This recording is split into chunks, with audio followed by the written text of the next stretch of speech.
what does it mean to have the temperament for documentary filmmaking?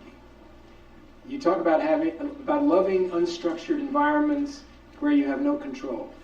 You talk about learning how to listen and even anticipate a story as it's happening before your eyes. Can you tell us how some of these issues played themselves out in the scene we just saw? Well, there were a couple of questions there.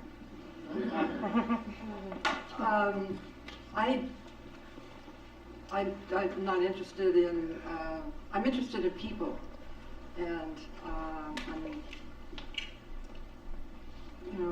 I hate traveling the world and being a tourist. I'd much rather be led into people's lives and get to know them, and thereby getting to know the place. I think,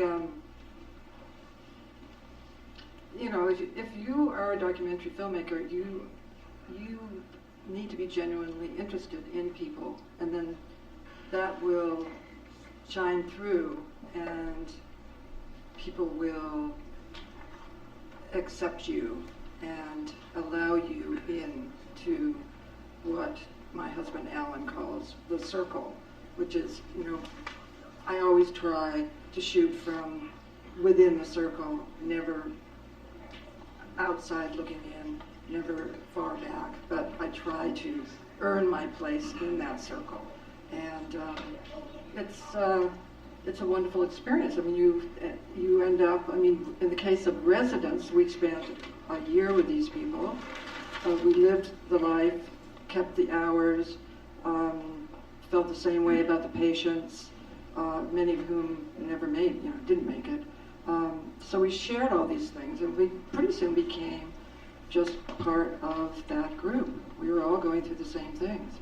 And another example of, at the beginning, the production wanted me to use a shoulder-mounted camera, a big camera, and I was lobbying for a small camera at that point, and was able to finally win my case when there was a motorcycle victim who was rushed to the ER, and he wasn't going to make it. It was pretty clear, but they pulled out all the stops to resuscitate him, and it was a small room. There was lots of equipment, many people, and I was able, because I was able to see, because I didn't have this big camera and I wasn't a big glass eye, I could see what was going on around me. I was able to avoid and get out of the way of these people who were desperately trying to save this man's life.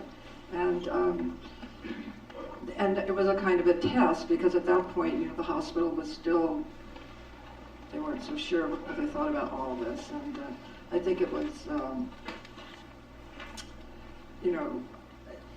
good that I, at that particular point in time, happened to be using a small camera, and I could never have gotten that scene with a big camera that I was able to get. I was able to go into people's arms and put the camera up above people and see what was going on.